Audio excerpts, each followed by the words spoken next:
Hello what's up guys, welcome to Tech on Trend. अगर guys आप अपने लिए एक नया आईफोन लेने की सोच रहे हो और पहले आप कोई एंड्रॉइड फोन यूज करते थे और फर्स्ट टाइम आप कोई नया आईफोन लेने की सोच रहे हो, तो साल की सबसे बड़ी सेल, अमेज़न की ग्रेट इंडियन फेस्टिवल सेल और फ्लिपकार्ट की big billion days cell best time रहता है। बहुत ही अमेजिंग हमें ऑफर्स देखने को मिल रहे हैं। लेकिन गाइस अगर आप अपना पहला आईफोन ले रहे हो तो फिर आपको बहुत सारी बातों को ध्यान रखना चाहिए ताकि आपका जो फर्स्ट आईफोन है वो ज्यादा टाइम तक चले और आप कोई ऐसी गलती ना करो कि जिससे आपका आईफोन खराब हो जाए। तो वो सब कुछ आपको बताता हूँ, टिप्स एंड ट्रिक्स देता हूँ अगर आप फर्स्ट टाइम कोई भी आईफोन ले रहे हो तो।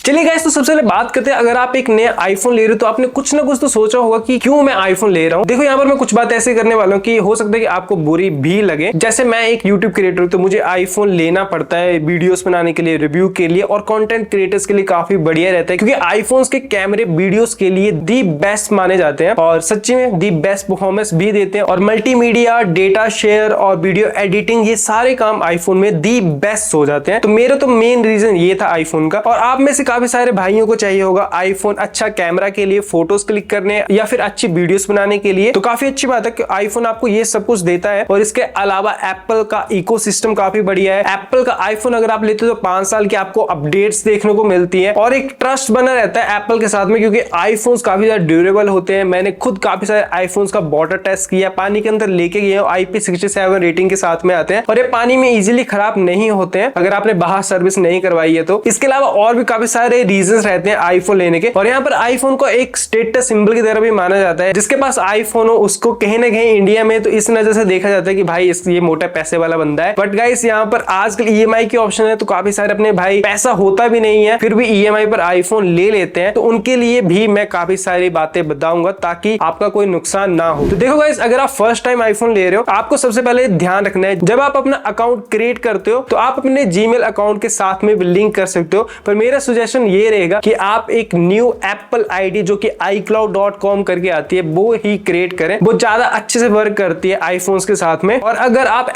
@gmail.com वाली ईमेल यूज करते हो तो वो उतने अच्छे से वर्क नहीं करते, कुछ फंक्शंस में दिक्कत आती है। तो आप न्यू आईडी क्रिएट करें जो कि iCloud.com वाली आपने क्रिएट करनी है। जब आप अकाउंट क्रिएट करोगे उसी टाइम आपको ऑप्शन दी जाएगी, तब आप बना लेना। और उसके साथ में एक और बात का आपने ध्यान रखना है, जब भी आप अकाउंट क्रिएट करते हो अपनी सारी डिटेल्स आप कहीं पर रख लो सेव करके, अपना पासवर्ड और जितनी भी क्वेरीज होती हैं बैकअप रिकवरी के लिए वो सारे आप अच्छे से कहीं पर रख लो संभाल के, क्योंकि अगर गलती से आपके आईफोन में एक्टिवेशन लॉक लग गया तो फिर वो खुलता नहीं है। फिर चाहे आप जैसे मर्जी सॉफ्टवेयर यूज कर लो, फोन को जेल ब्रेक किए बिना आप नहीं खोल पाओगे। तो मेरा कहने का मतलब ये है, जब आप अकाउंट क्रिएट करोगे जितनी भी डिटेल्स मांगी जाएंगी वो आपने सभी अच्छे से सेव करके रख लेनी है। और बैकअप में अपना सेकेंडरी फोन नंबर और सेकेंडरी ईमेल जरूर रखें ताकि आपका अकाउंट सेव भी रहे और इन केस अगर फोन में लॉक भी लग जाता है तो आप उसे फिर से रिकवर कर पाओ। क्योंकि एक्टिवेशन लॉक लग भी जाए अगर तो फिर उसको रिकवर करने का सिर्फ एक ही तरीका होता है, Apple care centre. Apple care centre में आपको ऑनरशिप प्रूफ देना होता है, उसके बाद ही आपका फोन जो वो ओपन किया जाता है, अदरवाइज नहीं होता है भाई, फिर चाहे आप कैसा पेड सॉफ्टवेयर यूज कर लो। देखो सबसे पहला पॉइंट मेरा ये था। और आप दूसरे पॉइंट की बात करते हैं, अगर आप ई सिम वाला कोई भी आईफोन ले रहे हो, इंडिया में एक आईफोन में फिजिकल सिम डलती है और दूसरी ई सिम डलती है। तो यहाँ पर आपको बता दूं ई सिम का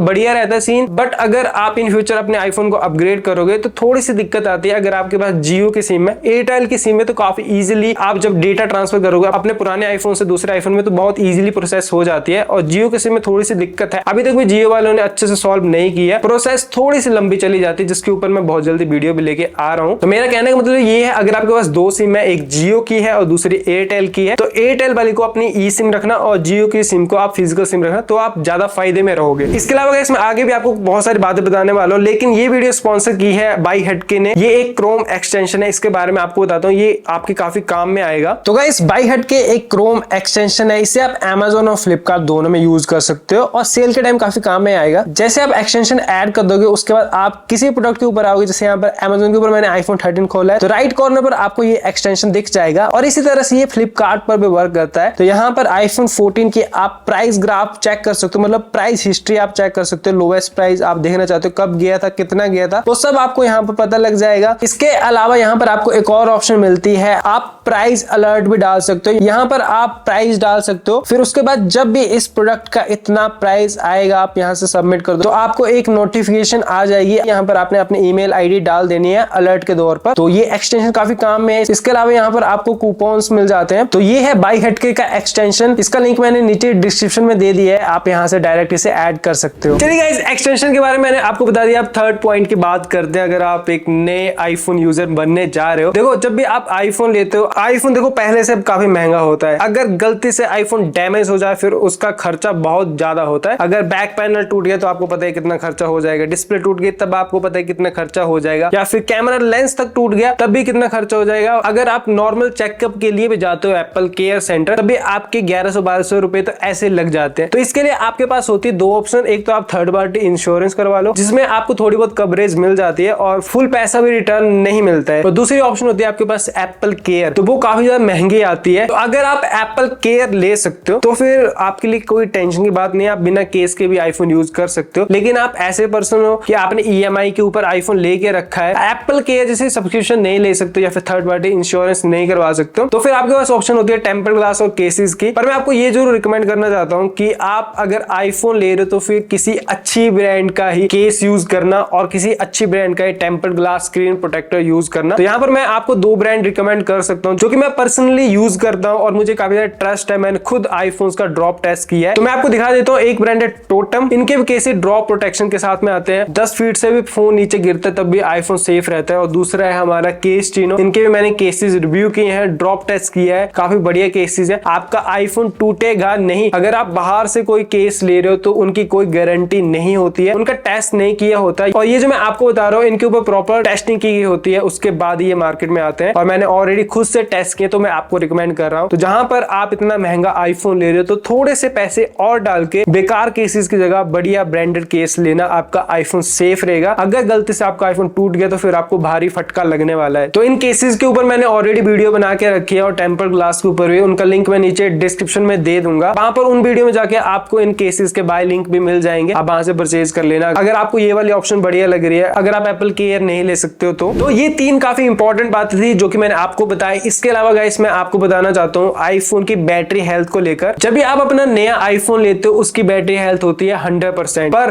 काफी सारी गलतियां करते हैं नए आईफोन यूजर जिसकी वजह से आईफोन की बैटरी हेल्थ बहुत जल्दी गिर जाती है। आपके सामने मैं आपको एक एग्जांपल देता हूँ। ये है मेरे पास आईफोन 14 प्रो मैक्स और दूसरा है आईफोन 13 प्रो। आईफोन 13 प्रो की आप बैटरी हेल्थ देखोगे तो ये है 88% और 14 प्रो मैक्स की आप बैटरी हेल्थ देखोगे तो ये है 87%। और इस फोन की अभी तक 1 मंथ की वारंटी बची हुई है, मतलब अभी तक इस फोन को पूरा 1 साल भी नहीं हुआ है। और ये जो 13 प्रो है इसे 2 साल हो चुके हैं और उसके बाद भी इसकी बैटरी हेल्थ अपने इस 14 प्रो मैक्स से ज्यादा है। तो इसके पीछे का एक ही रीजन है, ये जो 14 प्रो मैक्स है इसके ऊपर मैंने काफी सारे टेस्ट किए, मैंने बहुत ज्यादा गेमिंग की है इसमें। ये फोन मेरा हीट भी होता है, उसके बाद भी चार्जिंग लगाकर भी मैंने गेमिंग की है। मैं देखना चाहता था कि कितने जल्दी बैटरी हेल्थ जो वो गिरती है। तो गाइस मैं आपको बता दूं, जब आप किसी भी आईफोन में गेमिंग करोगे या फिर कोई भी हैवी वर्क करोगे और चार्जिंग के साथ में कर रहे हो और आपका आईफोन हीट हो रहा है तो आपके आईफोन की बैटरी हेल्थ जो बहुत जल्दी गिरने वाली है। तो नए यूजर हो, बैटरी हेल्थ सेफ रखना चाहते हो तो फिर आपने अपने फोन को हीट होने से बचाना है, चार्जिंग के टाइम यूज नहीं करना है और ओरिजिनल चार्जर यूज करना है। और गेमिंग करते टाइम भी इतना ध्यान रखना कि फोन ज्यादा हीट ना हो, ज्यादा हीट होगा तो बैटरी पर इंपैक्ट पड़ेगा। हालांकि एप्पल ने कहा था कि 14 सीरीज में हीटिंग इशू को काफी कंट्रोल किया है, बट ऐसी बात नहीं है, इसमें भी इशू है। आईफोन 12 में तो बहुत ज्यादा है। आईफोन 13 और 14 की बात करूं तो पुराने मॉडल से तो थोड़ा इंप्रूव है और आईफोन 15 की बात करूं तो अभी तक उसमें तो हीटिंग की प्रॉब्लम आ रही है। एप्पल ने ऑफिशियली भी कह दिया है बहुत जल्दी एप्पल सॉफ्टवेयर अपडेट देगा, उसके बाद कहा कि फिक्स हो जाएगी। तो फिर गाइस ये सारी इंपॉर्टेंट बातें थी। इसके अलावा गाइस आईफोन आईपी रेटिंग के साथ में आते हैं। तो यहाँ पर मैं आपको बता दूं